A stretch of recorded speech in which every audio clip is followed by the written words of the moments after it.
Hello everyone and welcome once again to my channel.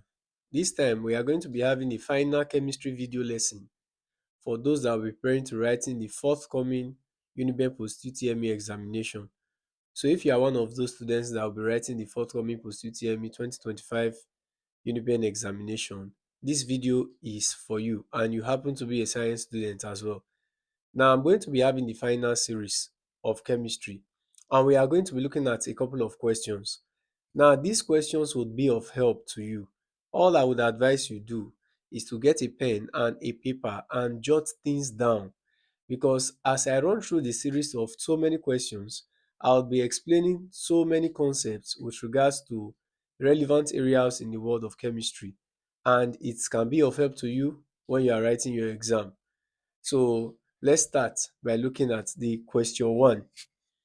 Question 1. Compound X burns in air with a blue flame to give carbon dioxide which turns lime water milky.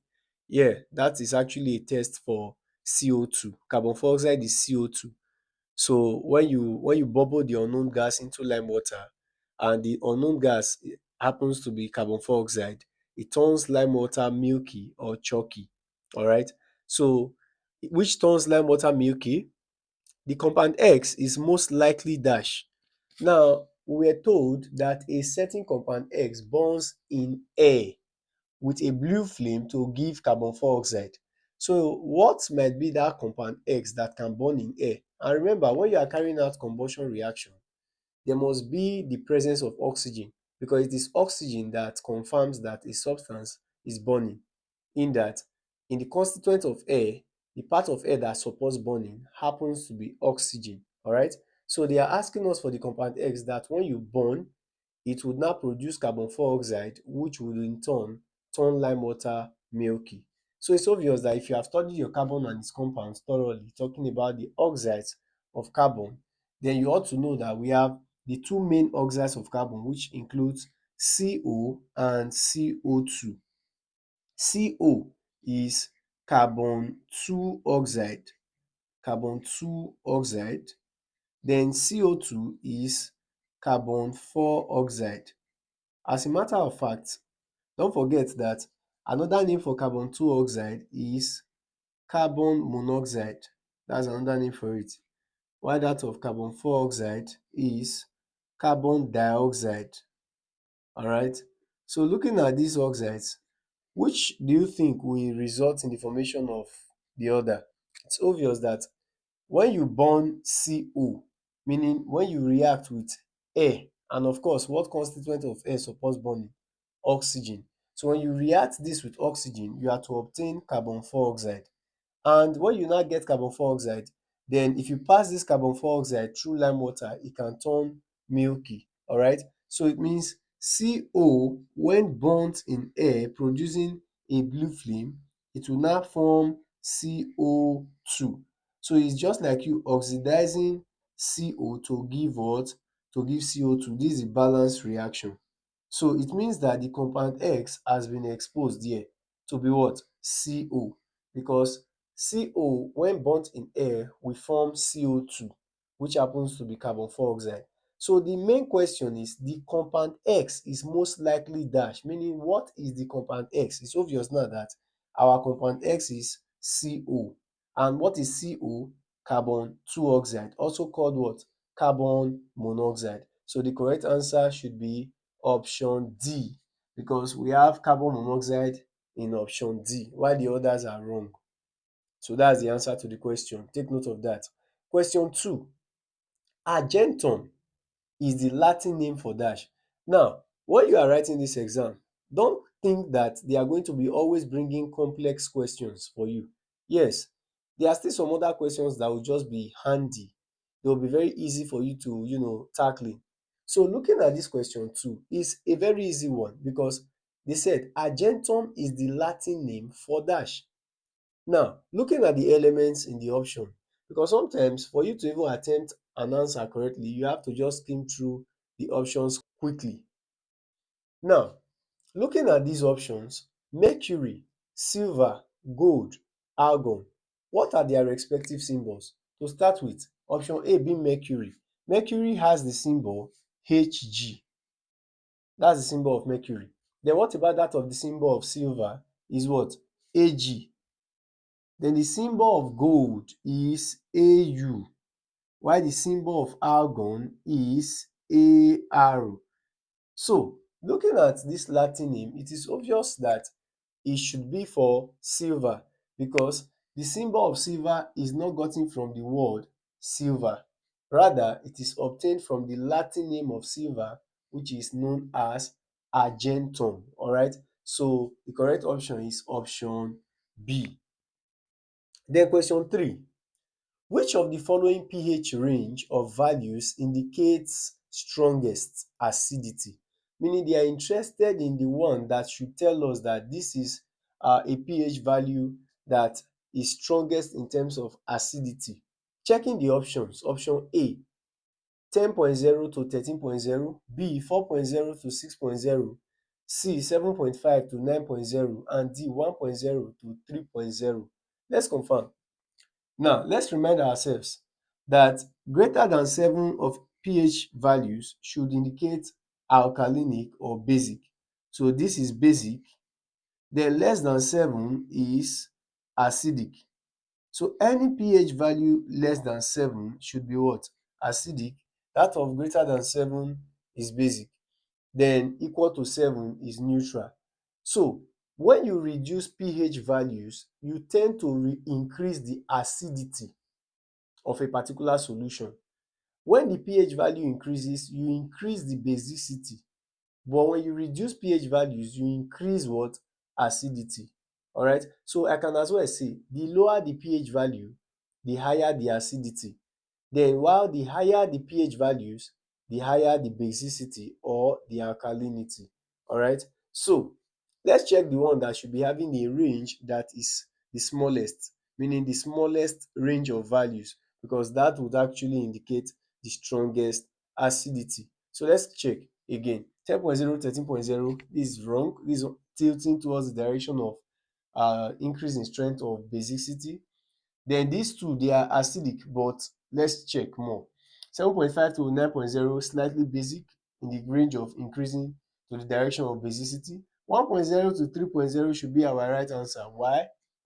The lower the pH values, the stronger the acidity. So the pH value that should be having the strongest acidity happens to be 1.0 to 3.0. I hope that is clear. So question 4. Which of the following is a liquid component obtained from the destructive distillation of coal? First and foremost, coal is under the amorphous forms of carbon. That's talking about the non-crystalline forms of carbon. We have the crystalline and non-crystalline. Then talking about the crystalline, diamond and graphite, they belong to such category. Then while that of the non-crystalline, that's where you talk about the wood, the coal, the soot they are also called carbon black. Then we have the lamp black, and then we have the charcoal. All right. So coal on its own undergoes what is known as destructive distillation. And what is destructive distillation? It's simply the burning of a substance in the absence of air. Now, when you subject coal to burning in the absence of air, you are going to obtain four products. And what are the four products? We have one, coal tar; two, coal gas; three, coke, not the drinkable coke; then four, ammoniacal liquor. So if you look at these options, you discover that everything that I mentioned, they are parts of these options.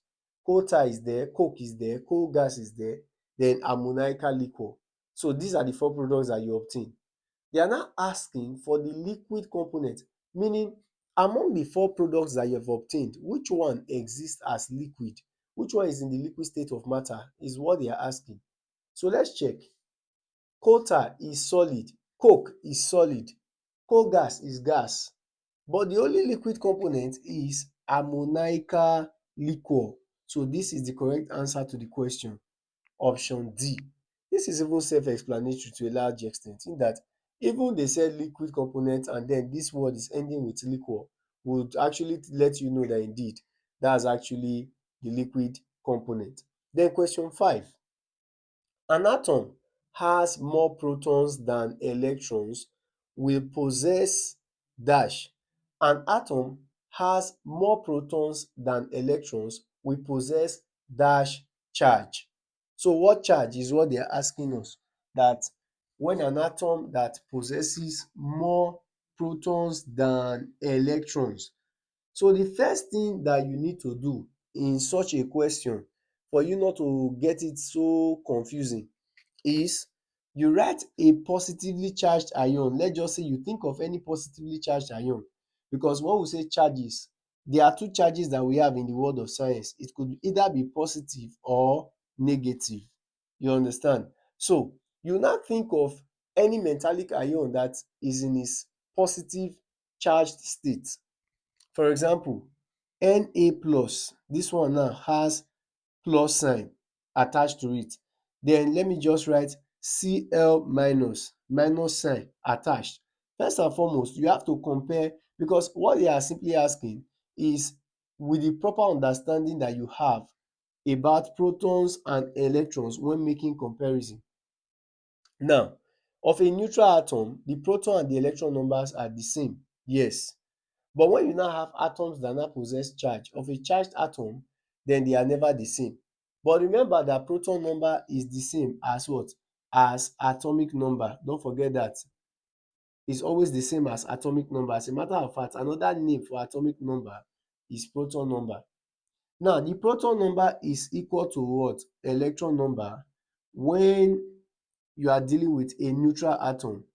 But when the proton number is not equal to the electron number, then you are dealing with charged atom, meaning it could either be positive or what? Negative. So let's make comparison. Proton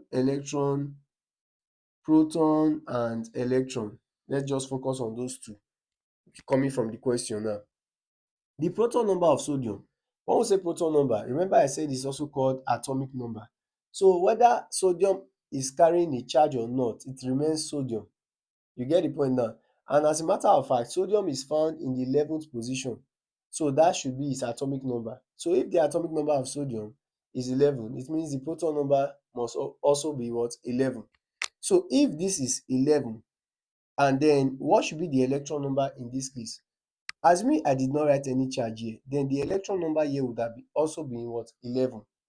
But since there is a positive charge to it, so it means that this positive implies that there is a loss of electron.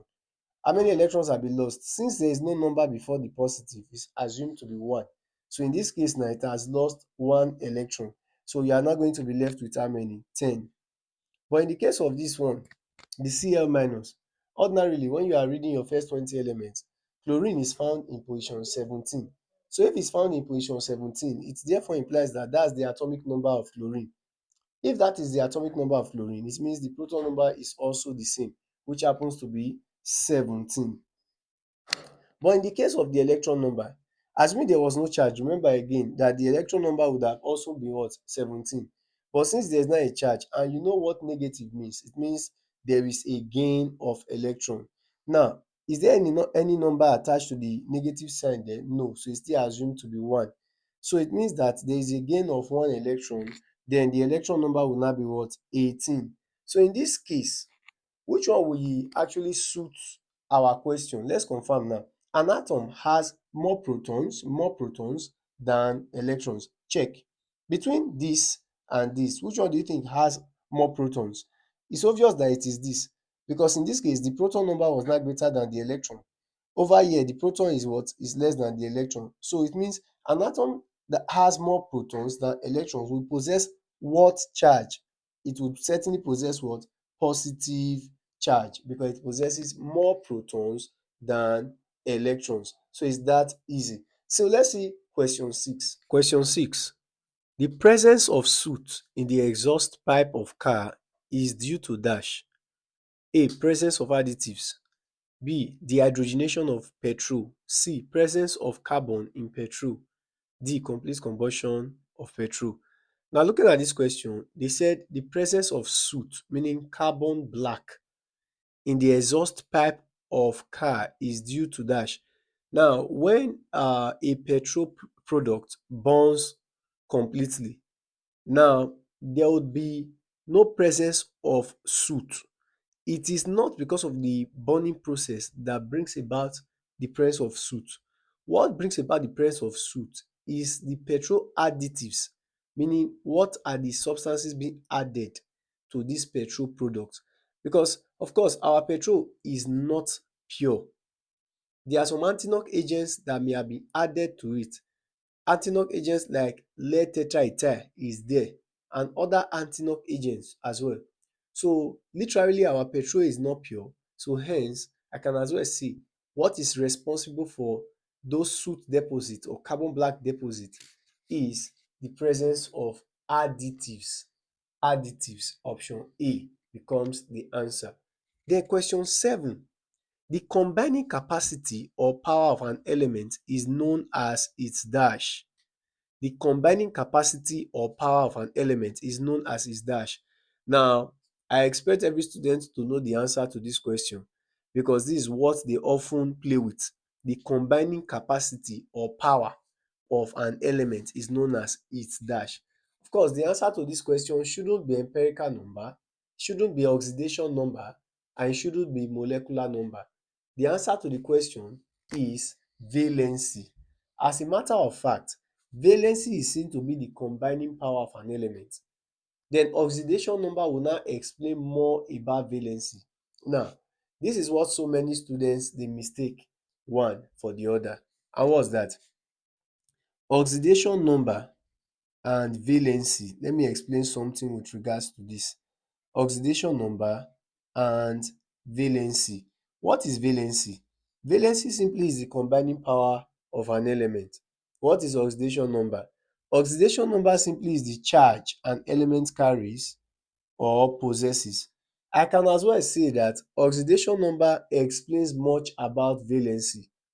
How is that? Now, if I say the combining power of an element, what it simply means is that it is the number of electrons an element needs to lose or to gain to become stable. Now, textbook will let you know that it is the combining power of an element. So when you read that up, you might not be wondering, what does that mean by combining power of an element? What does it mean? So many students will get that confused. So the thing is this, it is not just you reading it without understanding. The understanding will now reveal that what valency means is that it is the number of electrons an element needs to lose or to gain to become stable. So it will not be the work of oxidation number to now show what has taken place, reveal what has occurred in the valency. That is it that this element has lost electron to becoming stable, or has it gained electron to becoming stable? So what is now the relationship between oxidation number and valency? I can say that oxidation number, ON for short, is equal to valency plus charge. That's what it means. That's the relationship. So what links up oxidation number and valency together is just charge. So while oxidation number has a charge, valency does not have a charge. You got the point now. So if I now say that, what is the valency of, let's say, aluminium as an element, Al. Remember that aluminium has a total of 13 electrons if you are reciting your first 20 elements. Now, if you are drawing the shell of aluminium, it should be drawn having 2 in its case shell, then 8 in its next shell, then 3 in the last, 3 electrons in the last shell. So aluminium would now be having an electronic configuration of 283, meaning that aluminium needs to what? To lose 3 electrons for it to become stable. So if aluminium loses 3 electrons for it to become stable, the loss of electron, would it be indicated with a positive charge or a negative charge? Of course, it should be what? Positive. So if I now say valency of aluminium is 3, it will be correct. But if I now say that the oxidation number of aluminium should be what? Should be plus 3. What does that mean? It means I've just indicated the charge that is carrying. I've just explained what has taken place to the valency. Is it that there was a loss or there was a gain? Of course, there was a loss. So since there is loss of electron, then I will have to use the positive sign. So that's just the concept. All right. So the correct answer to that question remains valency. Don't forget. Then what about number 8? Let's see number 8. The temperature at which a solid turns liquid is known as its dash. It's very easy too. When a solid wants to be transformed into a liquid, it must undergo something. And what's that? It is called melting. So a solid melts into a liquid. So it means that the temperature that a solid turns into liquid, or the temperature that is actually required for a solid to turn into liquid, should be what? Is it melting point? Is it liquid point? Is it boiling point? Is it freezing point? Of course, it should be what?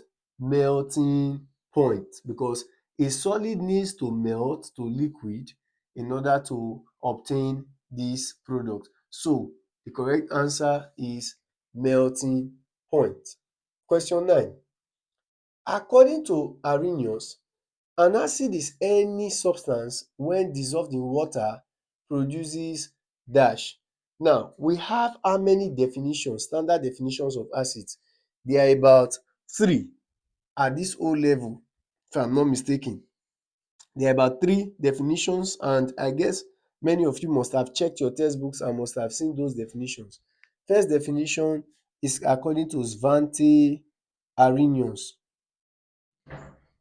And according to Svante Arrhenius, he actually stated that an acid is any substance when dissolved in water will flourish or produce hydrogen ion as the only positive ion, or hydronium ion, or ozonium ion.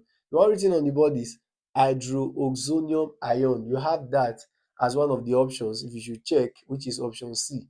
Now, according to this man, he said when you dissolve a substance into water, and you notice there is the evolution or the release of hydrogen ion H plus, or hydroxonium ion H3O plus, then it implies that that substance is an acid. That's how he is able to identify his own then. Alright, until 2 other scientists came up with the idea about definitions of acids, and these 2 scientists were Johannes Bronsted and Thomas Lowry. Now, these 2 scientists were able to come up with the definition of acids and bases. And according to these scientists, they said acids are proton donors while bases are proton acceptors.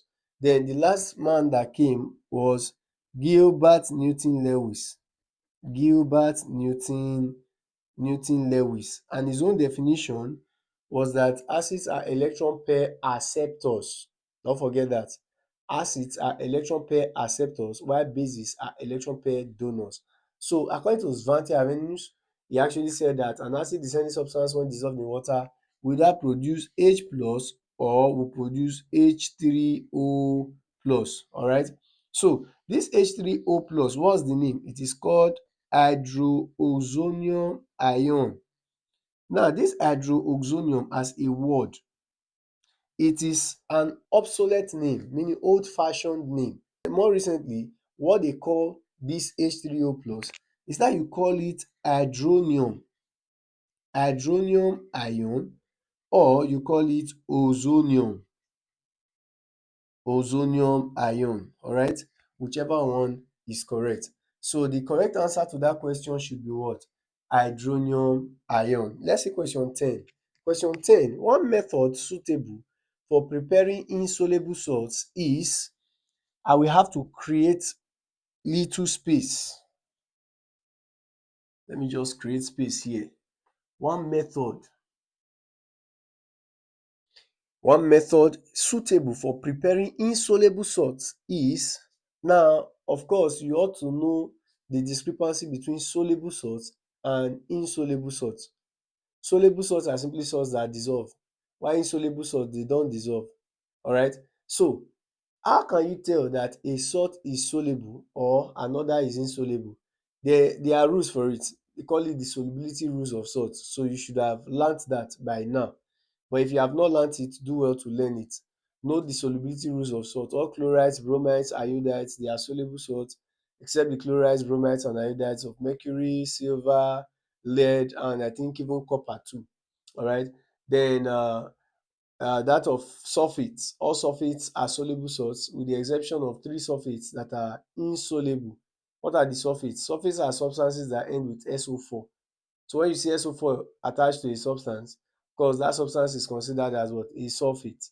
Why? Because there is an attachment of SO4. So it means that sulfates generally they are soluble salts, but there are only three that are insoluble. We have the calcium sulfate, we have the lead sulfate, and we have the barium sulfate. But among these three, there is still one that dissolves slightly or sparingly in water.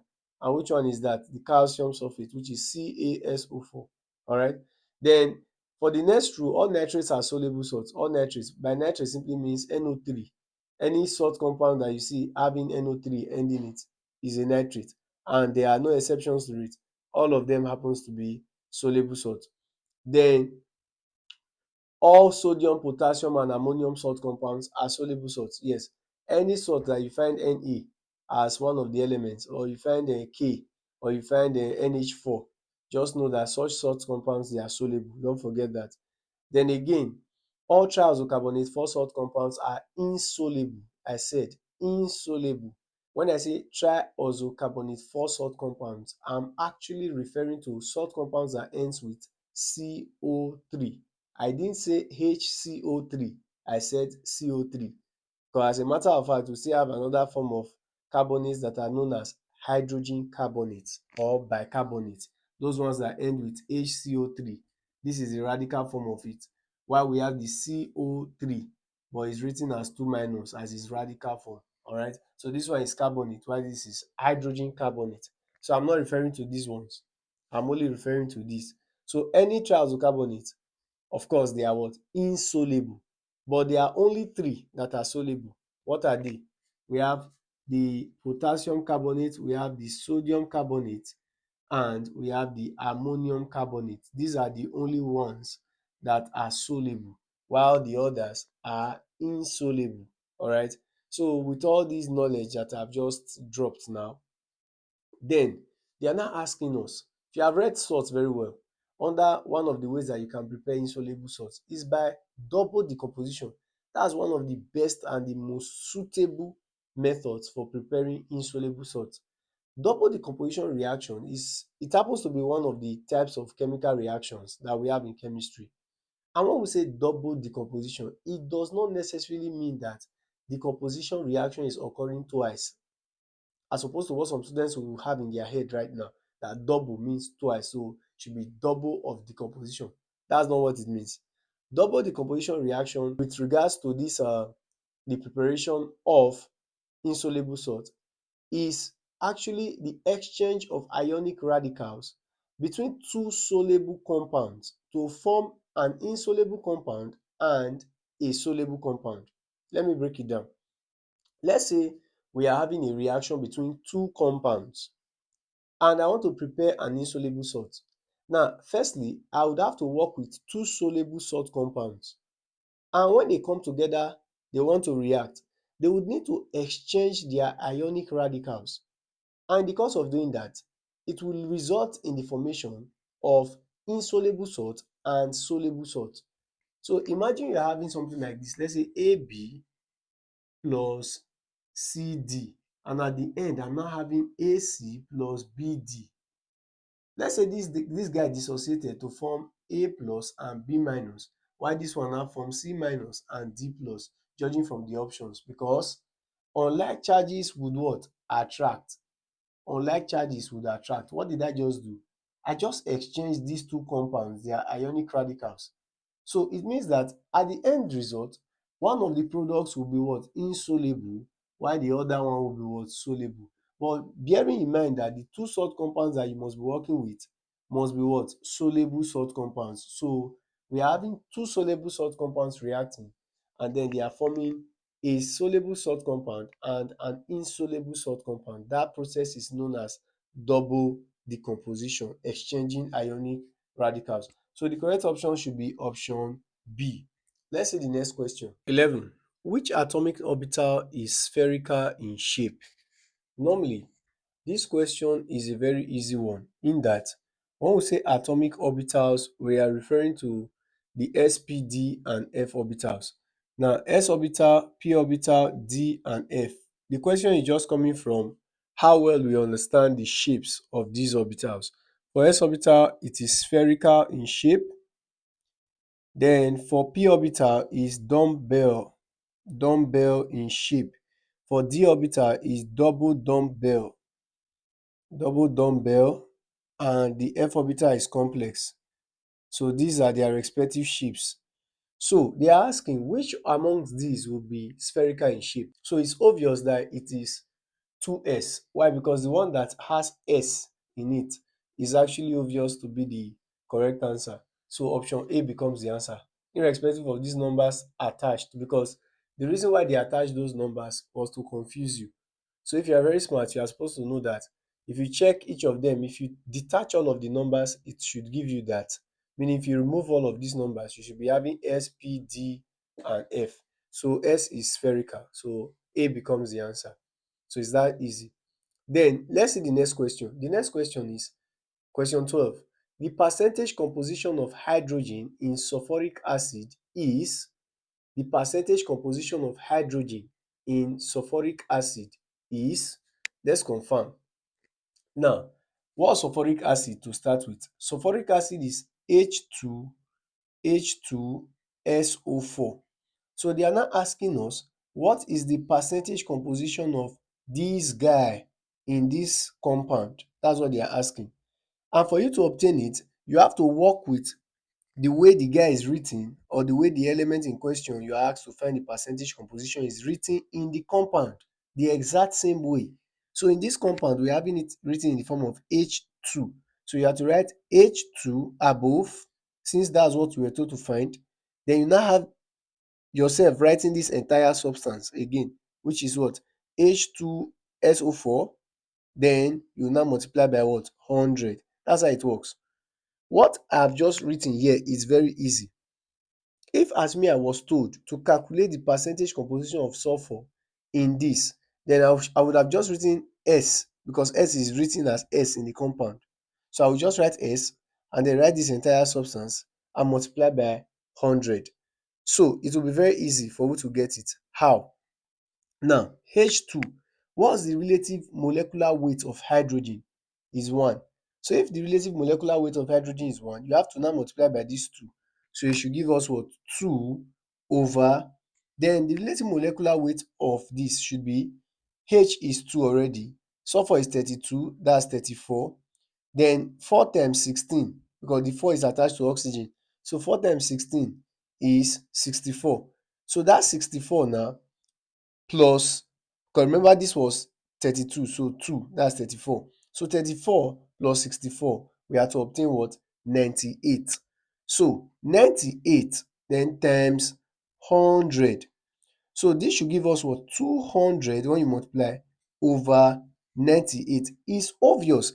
When you are in the hall, I would advise that you should be smart, because this thing is obvious that if 98 goes into 200, it should go only just 2 times. So it's now obvious that A, B, and C, they are totally out.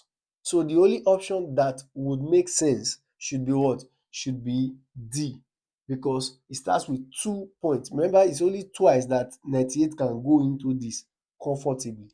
All right. So that's the correct answer. If you should do this with your calculator, you have to obtain that. So let's see the next question, which is question 13. Question 13 says that what is the minimum value, what is the minimum value the principal quantum number can take?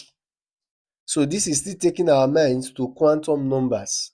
Now I will just briefly explain the principal quantum number among the 4 quantum numbers, because we have 4 quantum numbers. We have the principal, the azimuthal, magnetic, and spin. Now, looking at the principal quantum number, what is special or what is unique about the principal quantum number? Firstly is that it has the symbol small n.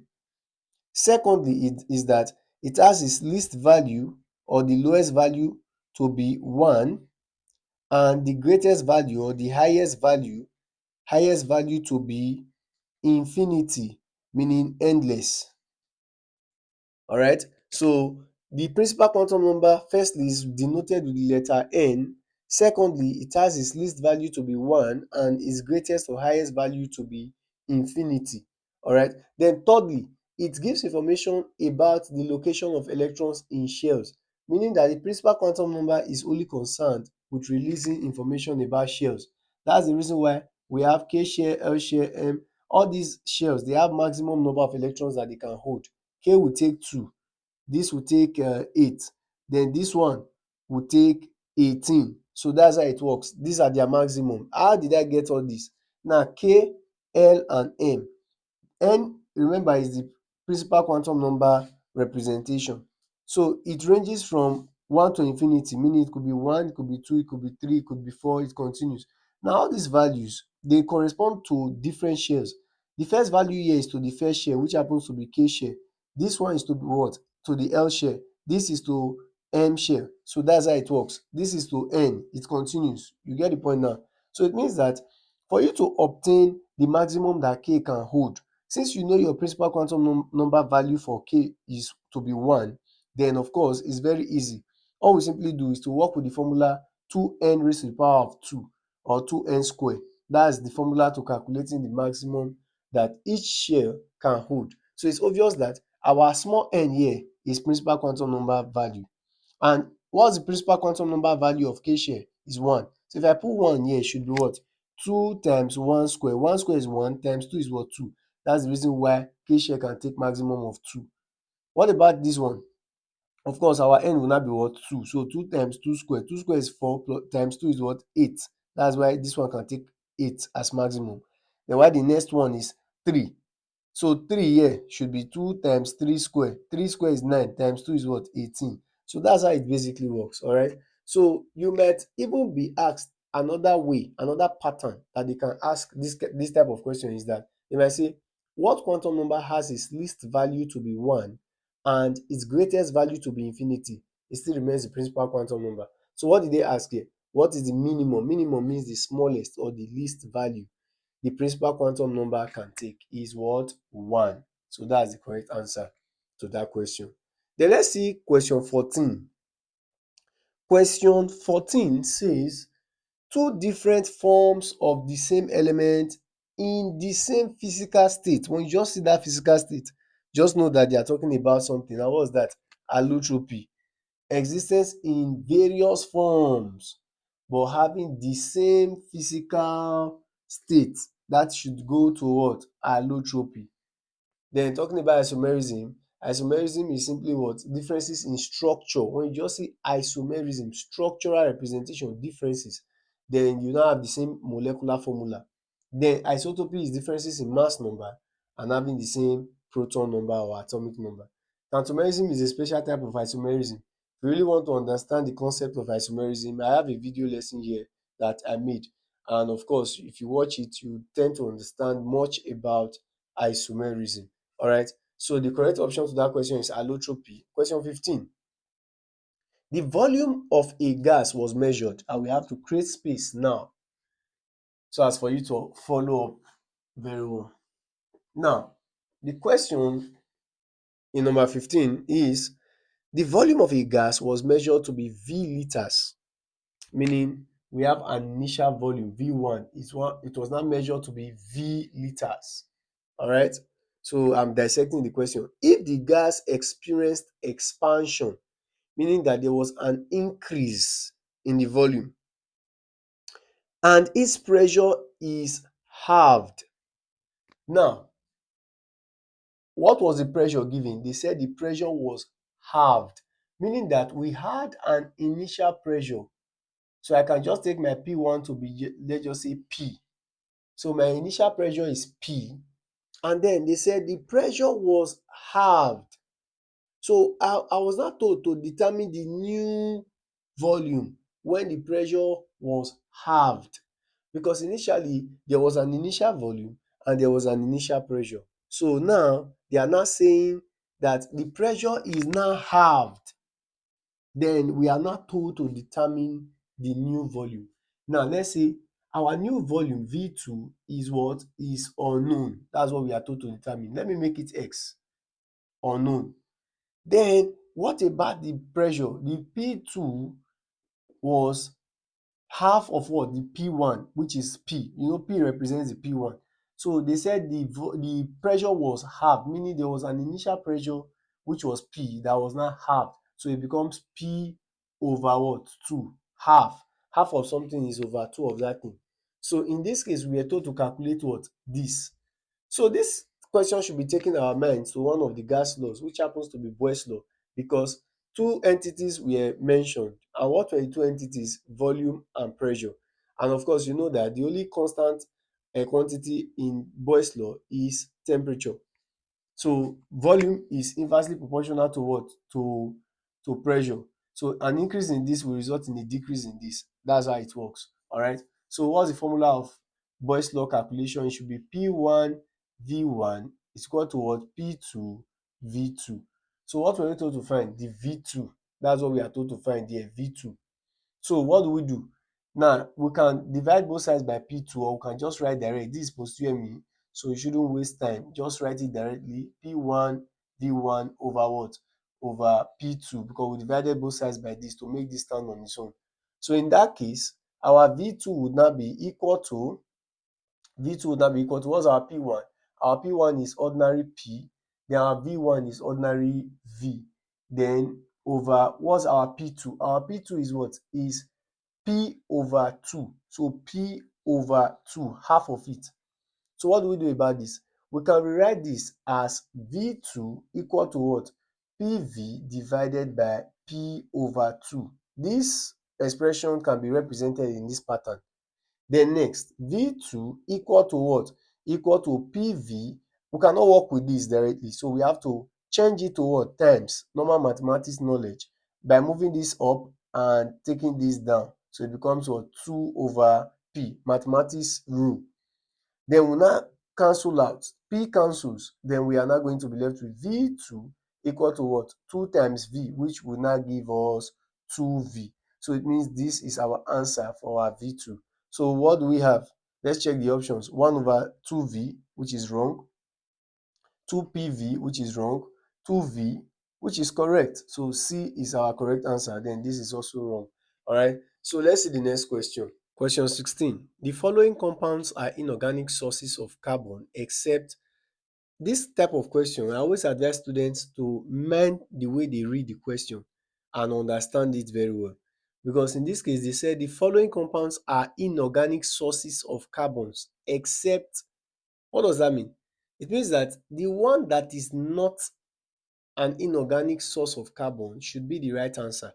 That's what it means, because they started with the following compounds are inorganic sources of carbon except, meaning the one that is not an inorganic source of carbon. Let's check. Option A, kerosene. B, carbon disulfide. Carbon disulfide is written as CS2. Then we have carbon dioxide, which is CCO2.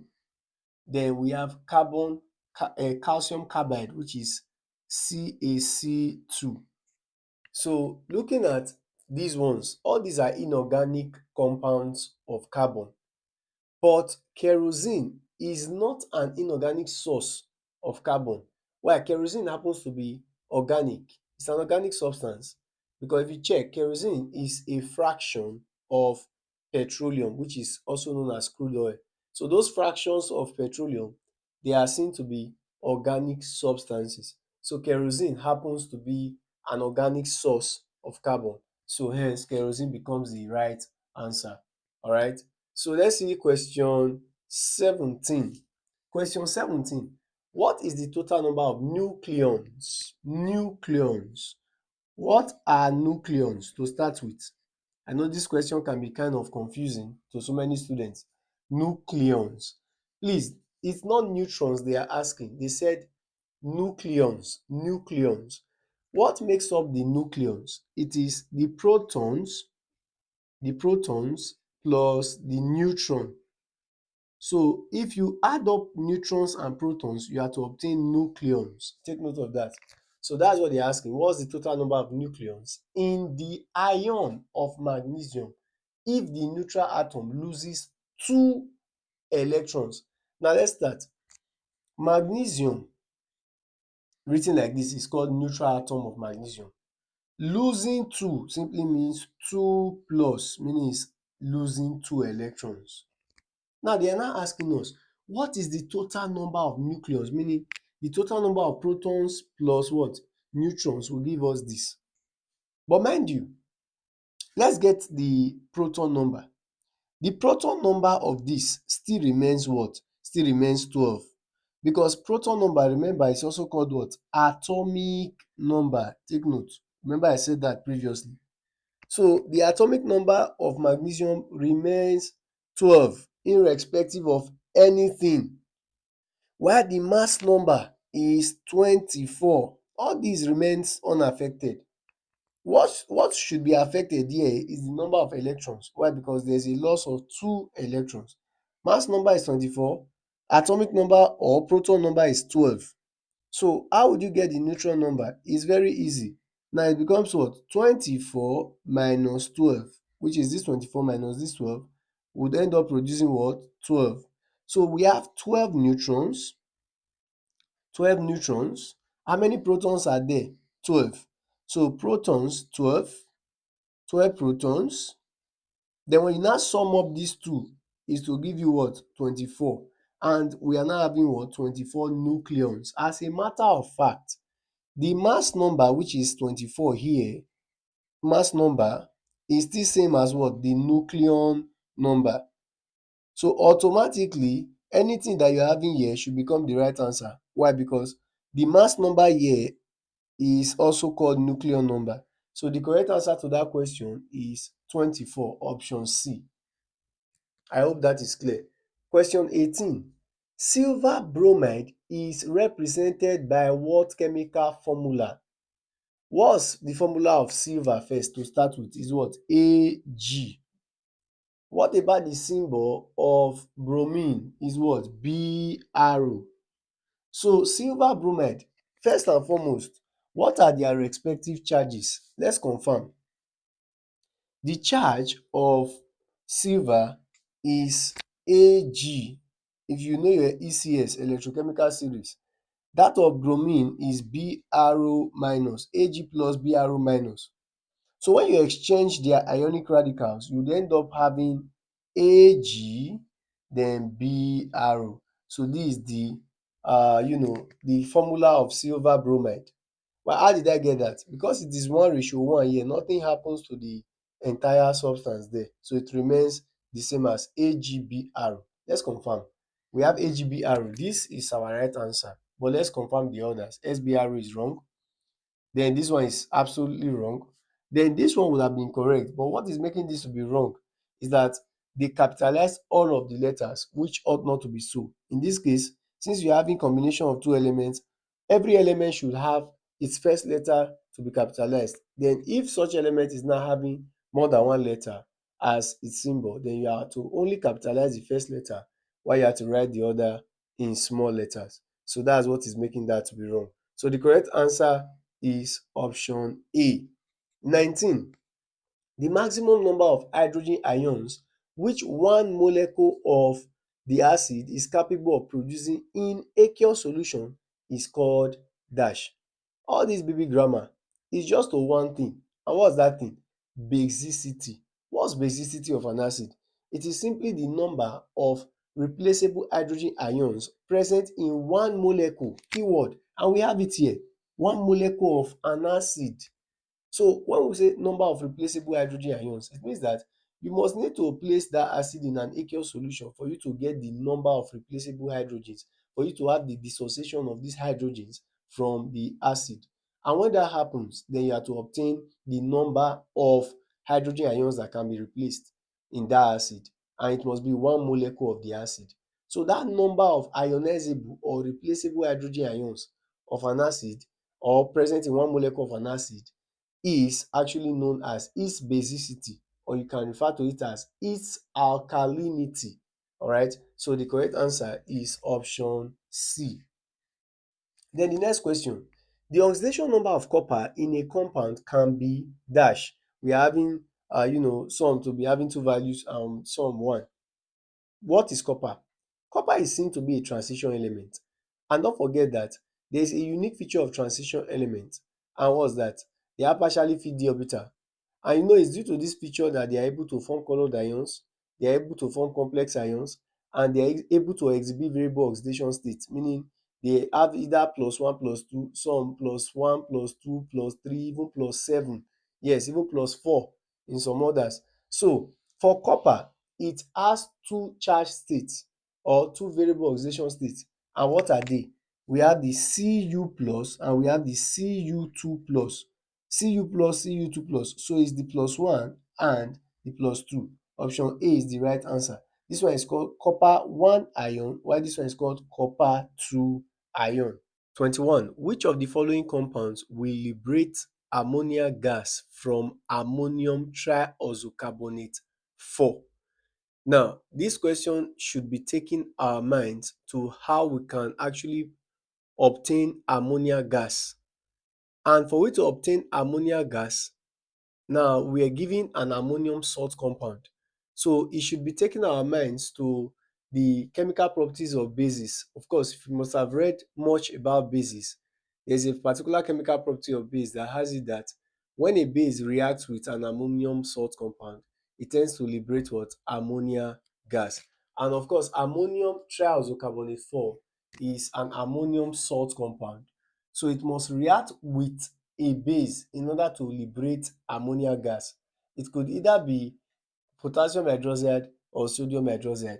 If we should carry out the reaction of sodium hydroxide reacting with ammonium triisocarbonate 4, which should be written as NH4 then 2CO3. This ammonium triisocarbonate 4, this a base which is sodium hydroxide reacting with ammonium carbonate.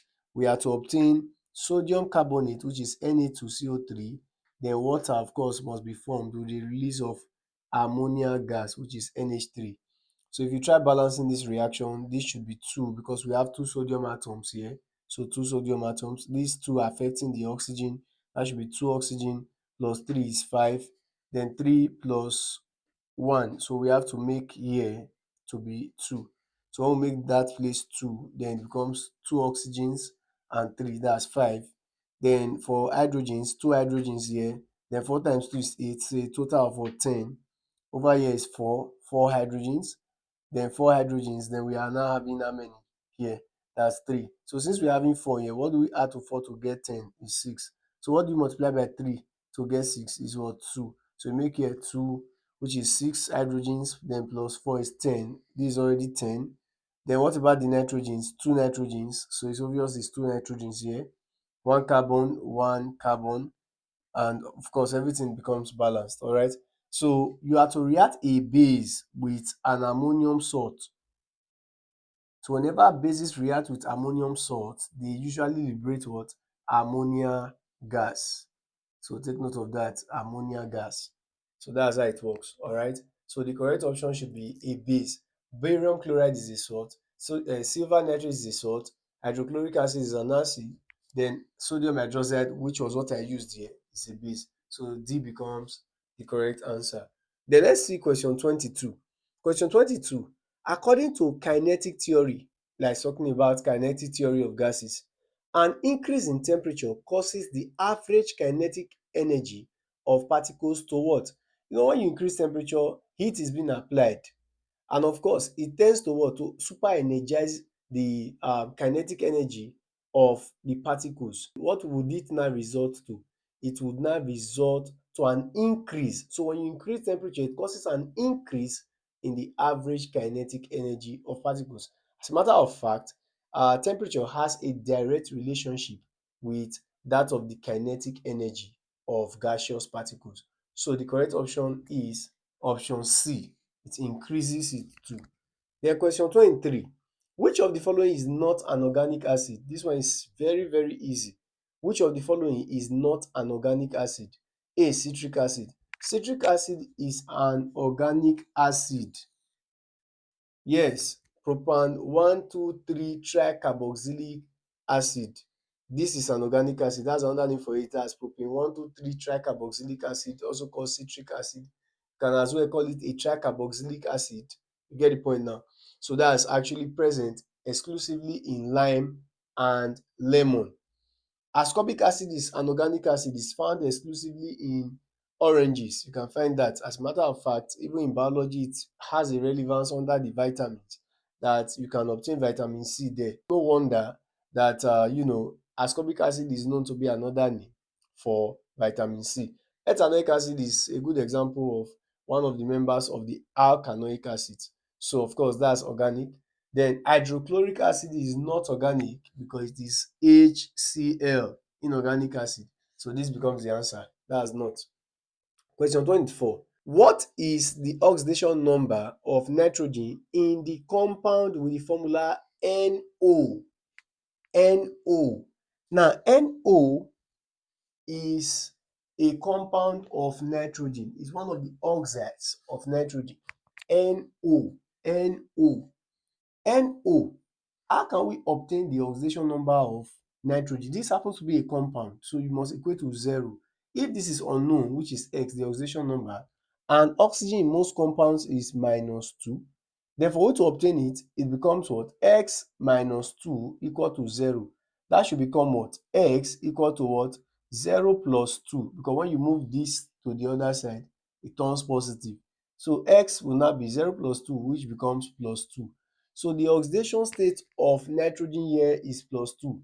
That's the reason why the name of this compound should be nitrogen 2 oxide.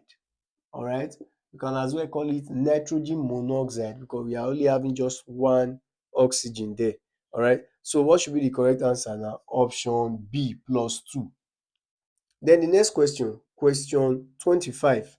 A non-reliable method that can be used to obtain clean water from muddy water is you have a container, let's say containing muddy water, and then these are the fine particles just beneath, fine particles. And then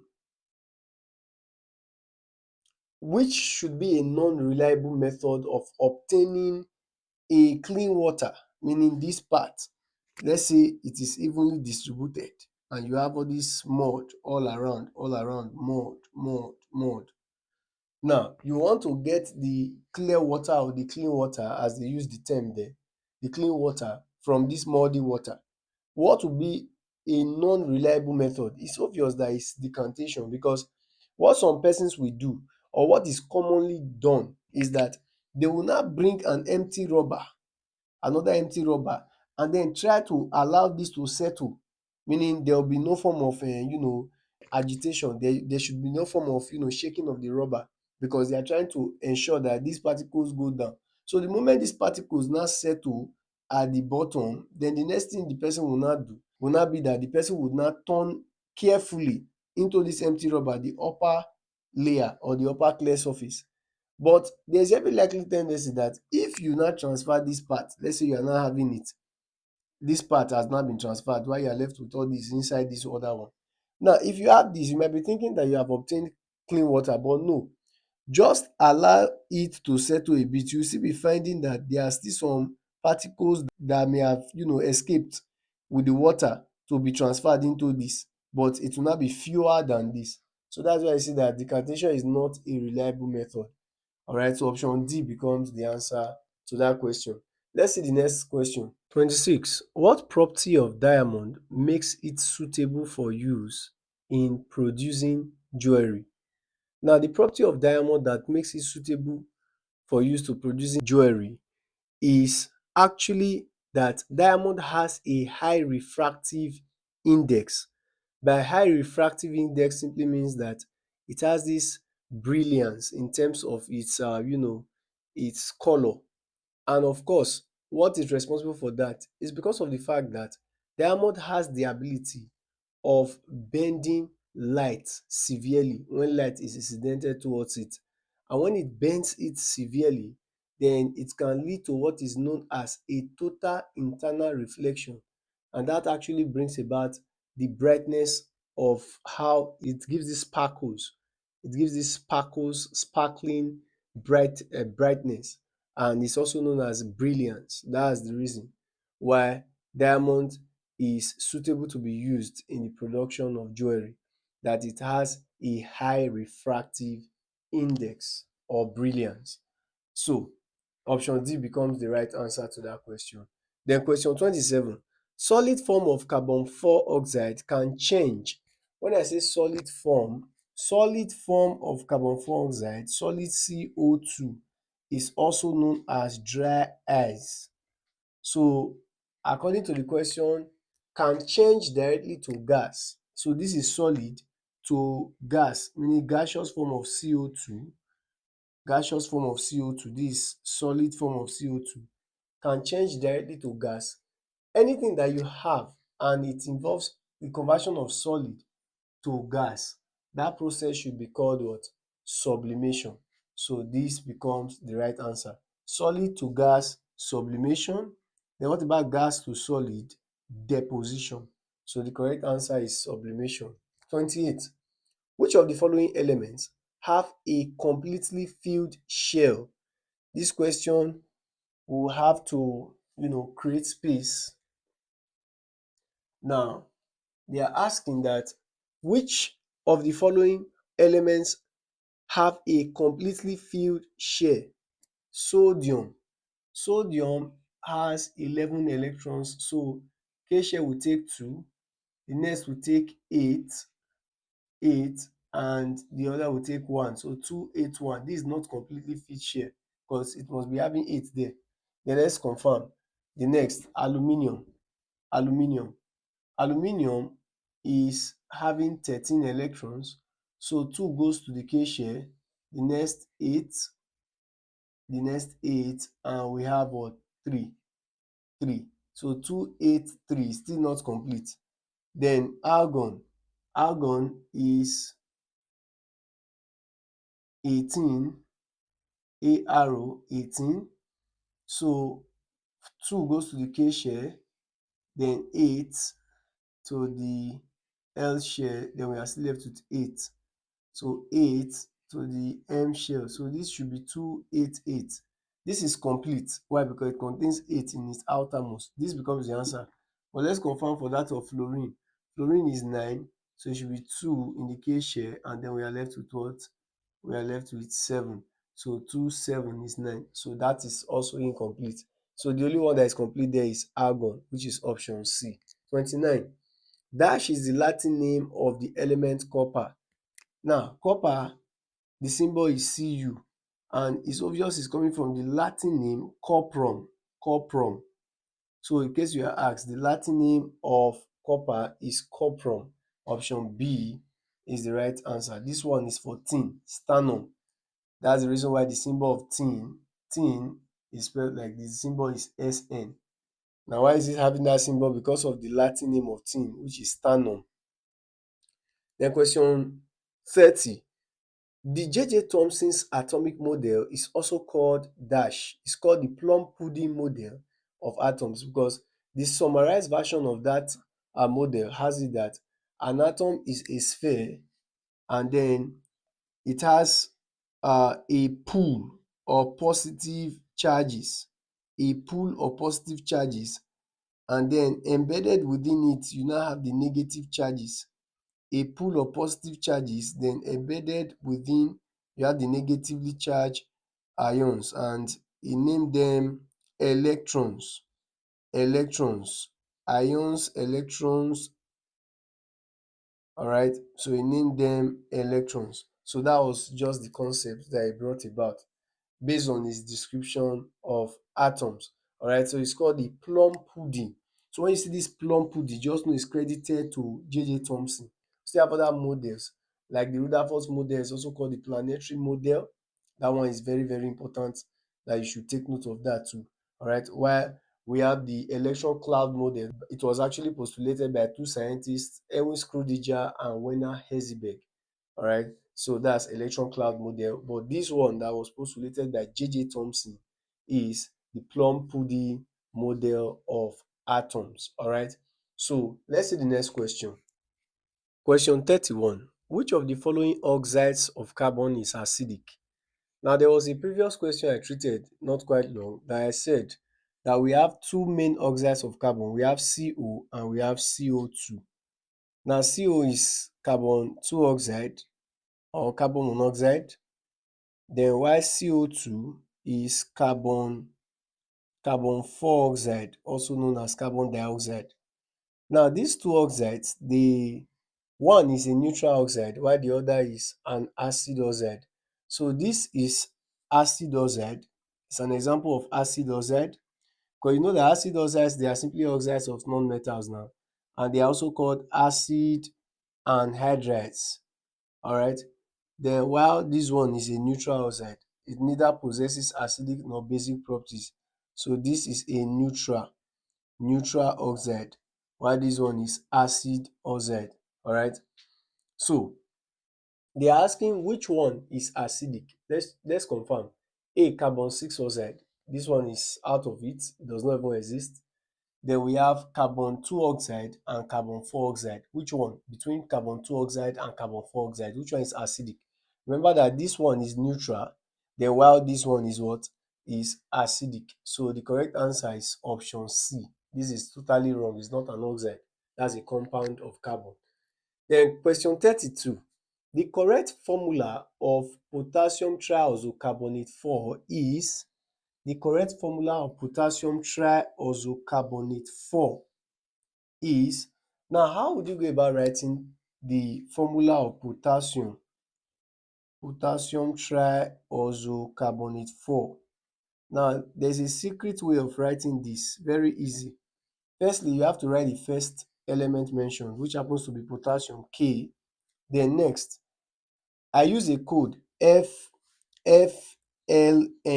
which is first, last and middle. Now they said potassium, it should be first, then the other one that is coming next should be last, which is tri. So it should be what? Last, which is tri 3. Then oxo is still coming from the last part because I just wrote 3. So tri is going with the oxo. So trioxo, so O3 there. Then carbonate is carbon, alright, then 4. But meanwhile, if we want to write the correct numberings of this, we have to obey their charges. Now this ought to be the representation, but then let's confirm their charges. That's the essence of you knowing your activity series or electrochemical series. Now what's the charge of potassium? Potassium is K plus, then carbonate is what? CO3 2 minus. So since the numbers are different, then you should exchange their ionic radicals directly. So the 2 will now come down and affect this K to make it K2. So you write your K2. Then while if 1 comes here, nothing will happen. So it remains what? K2CO3. So the correct formula of potassium carbonate is what? K2CO3. So you will have that in the option. Of course, option D is the right answer to the question. Then let's see the next question, question 33. The arrangement of electrons in energy levels.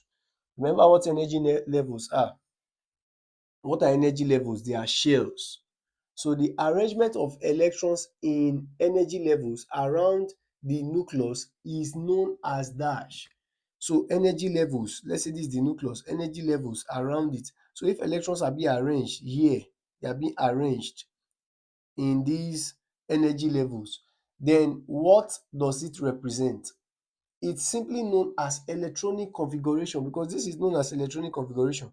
Just now we did 288, 281, 282. Those are electronic configurations. So it's certainly known as electronic configuration. All right. So not electronic share or electronic orbital. It's electronic configuration. Then let's see question 34. An element with an electronic configuration of 1s2, 2s2 and 2p6. When you sum up these numbers, you have to obtain what? 10. So it means the element should be having 10 total number of electrons. Alright, let's check. That why I said the element should be having 10 as its total number of electrons. I didn't say atomic number. I said total number of electrons, because all these are what? Are electrons. It could even be an ion represented there. So that's the reason why you have to be careful with the terms that you use or the words or what you read. Alright. So 10 is the total number of electrons over there. So if we should confirm which of the elements that will be having a total of 10 electrons, let's confirm. Neon is having 10, Magnesium is 12, sodium is 11, and fluorine is what? 9. So which one do you think is right? It is 10. So neon becomes the right answer. Then question 35. Question 35. Given, let me create a little space here for 35. Given that the relative molecular mass of a gas is 64, determine its vapor density. This question is a very, very easy question. Now, the molecular mass and vapor density of a gas is related by this expression 2 times vapor density. Alright, this is the expression that is being used to relating molecular mass of a gas with its vapor density. Meaning that if you are given the molecular mass of a gas and you are told to calculate the density, then you are to divide anything you are given here by 2. Then what about if you are now told to calculate the molecular mass when the density has been given? Then of course it should be 2 times anything given for the density becomes the molecular mass. So what it means is that the molecular mass is always greater than the density, because of course for you to obtain it you have to multiply the density by 2. Alright. So let's say for example the vapor density of a gas is given to be 10. You are told to calculate the molecular mass. Of course it should be what? 20. Then what about a scenario whereby you are given the molecular mass of a gas to be, let's say 50, and then you are told to calculate the vapor density. Of course it should be what? 25, because you have to divide that value 50 by 2. So let's check the question now. Given that the relative molecular mass of a gas is 64, meaning this is known to be 64 equal to 2 times vapor density. So what were you told to calculate? The vapor density. For you to get vapor density, you have to divide by what? By 2. When you do this, it should give us 32. So the correct answer to this question is option B. Alright, so let's see the next question. 36. Salts do not conduct electricity in the solid state because dash. Now salts, they are generally compounds, and you know that compounds that conduct electricity, they are called electrolytes. You get the point now? That's under electrolysis. They are compounds that conduct electricity, meaning they allow the passage of current through them. But the mode of conduction of electricity of electrolytes, talking about compounds that can conduct, is by their free ions. They don't use mobile electrons to conduct electricity. That one is to metals, meaning conductors. For that of compounds that conduct electricity, they use their free ions. So when they are not having free ions, their free ions are not there, they cannot conduct electricity. Alright. So looking at salts, they must first possess their free ions. And how can they release their ions to be free? Is when they are now in solution. That's why we say aqueous solution of these compounds. You get the point now? Alright. So salts do not conduct electricity in the solid state because it's because of the fact that they don't have free ions in their solid state. So it's only in their aqueous state that they will be having it. So their ions are not free to move. That's option D, which becomes the right answer. Option D becomes the right answer. Alright. So option D. Then question 37. Which of these particles are held together by a very strong force of attraction? Now they just brought all of the states of matter: solid, plasma, gas and liquid. This question is a very straightforward question. Which of these particles are held together by very strong forces? Of course, it's obvious that it must be what? The solids. Solids are held together by very strong bonds or forces. That's what even confers to their shapes. Alright, so solids becomes the answer. Then question 38. A particle that contains 17 protons. This question requires the application of wisdom. 17 protons. So let's just say this is the particle X contains 17 protons. Here is 17 protons, and then 18 neutrons, 18 neutrons, and then how many electrons? 18 electrons. Normally, if this guy were to be neutral. Let me just outline everything. The protons are 17, then the neutrons are 18, while the electrons are also 18. Now, just leave this one out of it and pay close attention to the protons and the electrons.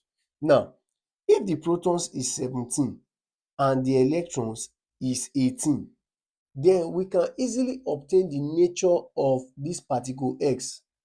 How? Now, proton is 17, and remember that proton is also known as atomic number. So the atomic number of the element happens to be what? 17. But now it has what? It has gained electrons. That's the reason why electrons now are 18. So it means ordinarily, if this were to be a neutral element or neutral atom, then of course the number of proton and the number of electrons would have been the same. But since they are now different, it means that something has taken place. Was there a gain of electrons or there was a loss?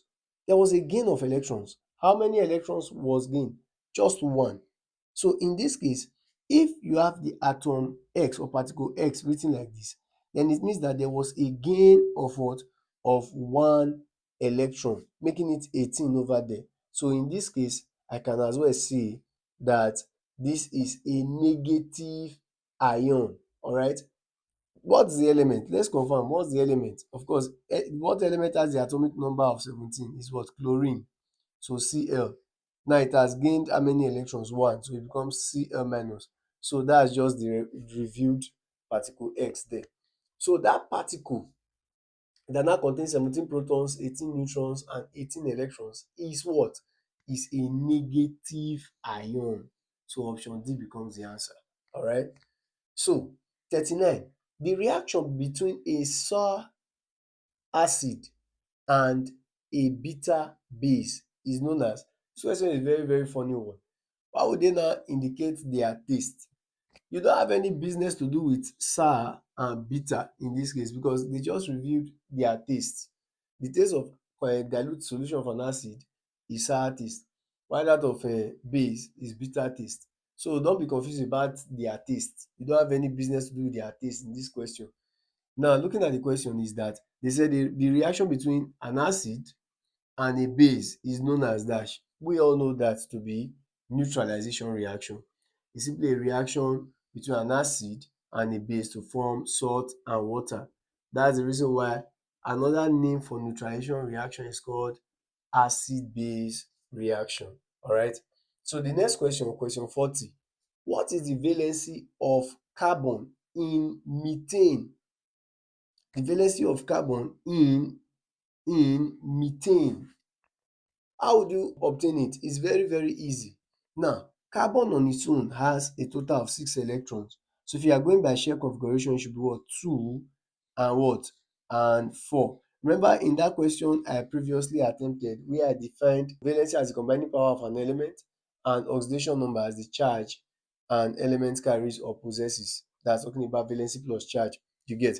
Now, I also went on to defining the valency or explaining valency that it is the total number of electrons an element needs to lose or to gain to become stable. Looking at this representation, it's obvious that carbon is in need of 4 and there will be no element to donate in it, rather it has to share. So this combining power, it has 4 parts that it can combine with other elements in this case. So hence the combining power of carbon here happens to be what? 4. What is methane? Methane is CH4. It means that hydrogen came, 4 atoms of hydrogen came with their 1 electrons each, and then they were able to actually form bonds there. That's the reason why you have a covalent bond in methane molecule. But the valency of carbon over here is the combining power, which happens to be 4. So that's the correct answer. Let's see the next question. 41. The following substances are mixtures except. This one is taking our minds to the initials of chemistry, talking about the classes of matter. elements, compounds, and mixtures. And of course, we know that we have elements to be substances that cannot be split into simpler forms or units by ordinary chemical processes. And then compounds, they are substances that are made up of two or more elements chemically combined together.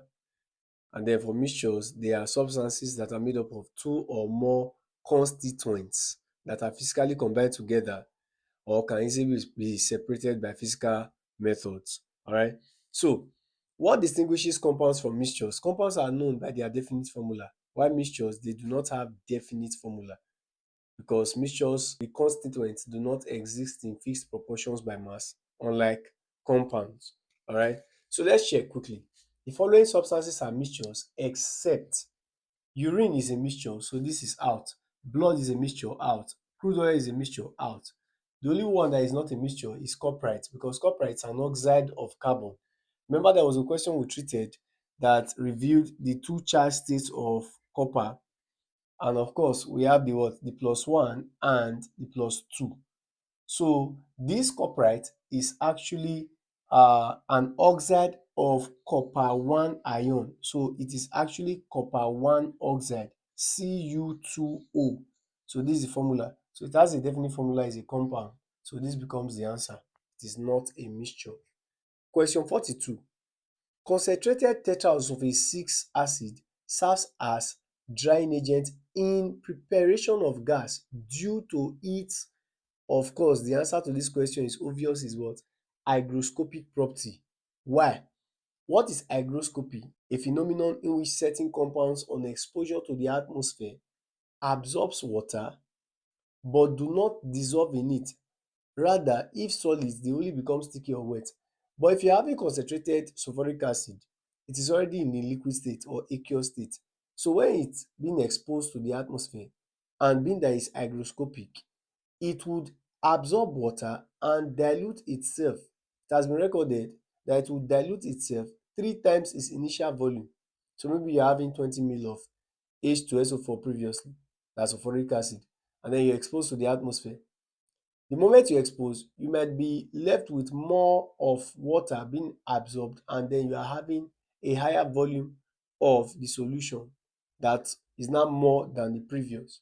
You understand? So that's how it works. Alright. So it's because of the fact that it's an hygroscopic substance and it possesses hygroscopic properties. That's the reason why it can function as drying agent, because generally the hygroscopic substances, they are commonly used as good drying agents in the lab. Alright, so the correct answer is option A. Next question, question 43. The double bonds in an ethene C2H4, C2H4, that's the formula of ethene. Ethene molecule consists of, now they are only interested in the double bond. Let me just clean this for space. They are interested in the double bond present in ethene. Now, ethene with the formula C2H4 can be represented structurally like this, C2H4. That double bond will make the carbons to lose each atoms of hydrogen over there. So what did they ask? They said the double bond in an ethene molecule consists of, so let's focus on this double bond. That's what they're asking us. The double bond consists of, whenever you have one bond in organic molecule, just know that that bond automatically is what? Is sigma bond. So every single bond is sigma bond. But when you now have two bonds, it means there must be what? Sigma, which is one of the bonds, while the other one would now be pi bond. So what does that mean? It means that any organic molecule that possesses just one bond, you find only one bond there, automatically that bond is sigma bond. But when you now have two, it means you have just introduced another to the previously existing one. So anything you are introducing to a previously existing one bond is considered as pi. What does that mean? One bond has been in existence, I now bring another bond. Any bond being brought to joining that previous one becomes pi bond. It means that if I'm having three bonds, one must be sigma, while the other two being introduced automatically become pi bonds. Alright, so three bonds, one sigma, two pi's. What about one bond? Automatically sigma bond. What about two bonds? It must be what? One sigma and 1 pi. We have seen our answer already, so it's very, very clear now that the double bond in an ethene molecule consists of what? 1 sigma and 1 pi. So this option A becomes the answer. So question 44. Which law states equal volumes of gases contain equal number of molecules? Now, many students dey mistake the Avogadro's law for the Gay-Lussac's law of combining volume. For Avogadro's law, it states that equal volumes of all gases at standard temperature and pressure, that's STP, would contain the same number of molecules, so or number of moles. V is directly proportional to what? To N. That's Avogadro's law for you. Alright. Then what about Gay-Lussac's law? Gay-Lussac's law of combining volumes simply states that when gases react, they do so in volumes which are in simple ratios to one another and to the volumes of their products if gaseous, provided the temperature and the pressure remains constant, meaning it must be at STP. Alright. So for the other two options, Boyle's law states that the volume of a given or fixed mass of gas is inversely proportional to its pressure, provided temperature remains constant.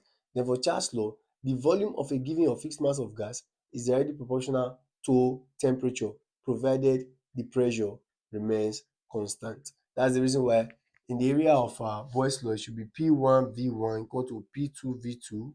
What's kept constant here? Temperature.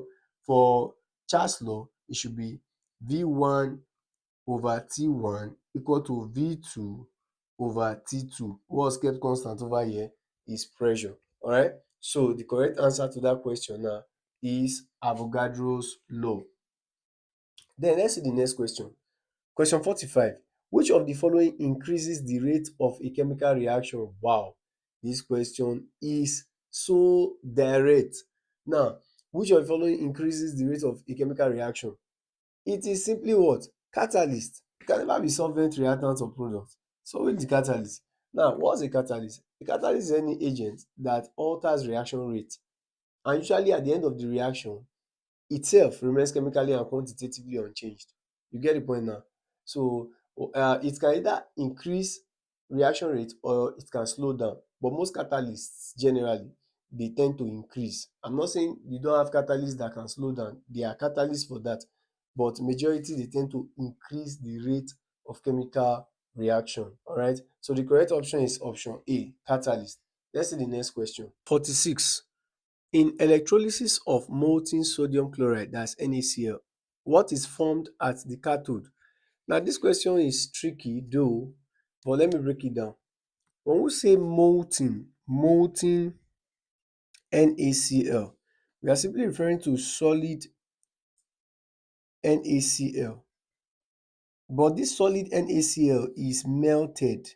Alright, that's what it means. So any ion that you should be having from the molten form does not go beyond these ones that should be present in the compound. So it should be Na plus and Cl minus. You remember that you have positive rod and you have negative rod. The positive is the anode and the negative is the cathode. Alright, so if these two ions are migrating, it means this should migrate to the cathode while this one goes to the anode. And if you should check the question now, they said what is formed at the cathode.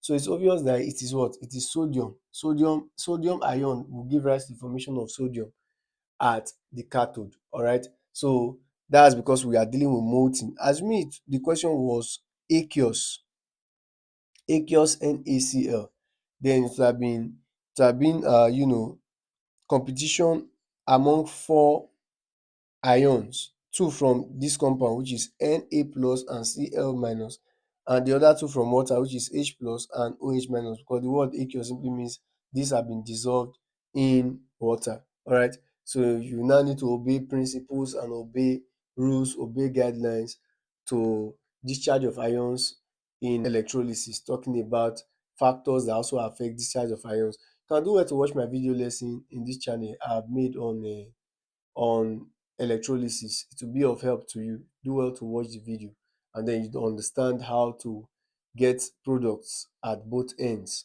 talking about the cathode and the anode. So it's obvious now that the correct answer to this question now is sodium.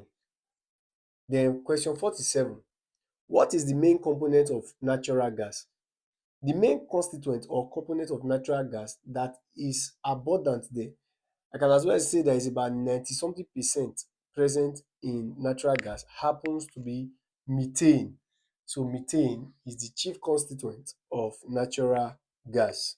Take note of that. Then question 48. Which of the following is a transition metal? It's very easy. 21st to 30th element, talking about the transition metals, that's scandium all through to zinc. When you are reciting scandium, titanium, vanadium, chromium, then manganese, then iron, then you now have cobalt, you have nickel, you have copper, and you have zinc. So all these are transition elements. So sodium is not, zinc is not a true transition element. Among those elements I enlisted, zinc is not regarded as a true transition element. You can do well to watch my video lesson on electronic configuration, where I made it clear that zinc is not a true transition element because it has completely filled d orbital. Alright, so it is not regarded as a true transition element. Alright, so the only true transition element amongst this series is actually what? It's actually copper. So the only true transition element amongst this series is copper. So take note of that. So question 49. Melting ice cubes is an example of dash. Melting ice cubes is an example of dash. I'll have to create space here, so you can do well to pause the video and take down what you need to take down. Now, looking at this question, melting ice cubes is an example of dash. Now, solid to liquid and liquid to gas. Now, using these arrows, looking at the solid to liquid is what? Is melting. Then liquid back to solid is what? Is freezing. Liquid to gas is evaporation. Then gas to liquid is condensation. Alright. Then solid to gas is sublimation.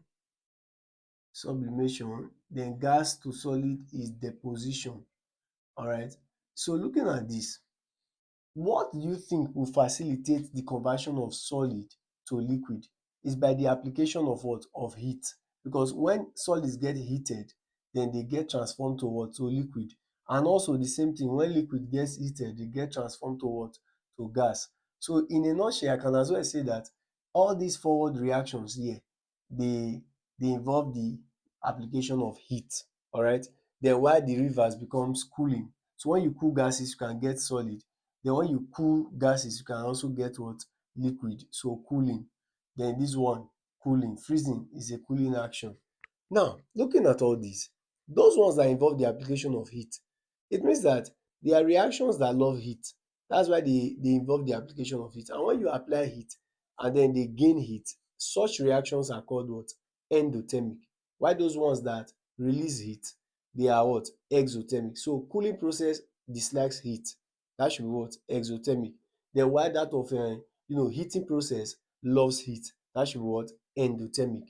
And they said melting. So melting is what? Heating process. And of course, it should love heat, because without heating, melting cannot take place. So such reactions should fall under the category of what? Endothermic. They must love heat. They must absorb heat. Alright. So that's the correct answer to the question. Then question 50. What is the process by which a gas turns into a liquid called? Of course, it's obvious, it's written there that when you have a gas being transformed into a liquid, is by a process known as what? Condensation. So do we have it in the options? Let's check. Sublimation, yeah. Condensation, option B. So that's the correct answer to the question. Alright, so we have come to the end of this video lesson for the final series for Uniben post UTME aspirants. And it's with my hope that immediately after you watching this video, you should be able to gain one or two things, and then these things would be able to be of help to you. That's my prayer and my hope for you guys. And I am praying that you watching this video right now, you are coming out with excellent results. All I will just advise you to do is to believe and have this confidence in yourself that you are going there and then you are coming out with outstanding results. You should also trust in God too, that God will perfect everything. Your hard work, your reading and all that would not go in vain. All right. So do well to stay glued to this channel as more videos are yet to come, but this is considered as the final series for those that are preparing to writing the forthcoming Uniben Post UTME 2025 examination. If you find this video helpful, you can give a thumbs up button to indicate that you love the video, and you can do well to share to your friends too. As you are passing, they are also passing. Not the one that you are passing and your friends are not. Somehow. So that's why you should share the video for them to benefit as well. All right. And then if you are yet to be a subscriber of this channel, or this is your first time of coming across my video on YouTube, make sure you click that subscribe button, and you see that notification icon beside the subscribe button. You can click it too, then you activate it for all so that you'll be the first to be notified whenever I drop good and exciting videos like this. I wish you guys all the best and stay tuned as more videos are yet to come. Thanks for watching.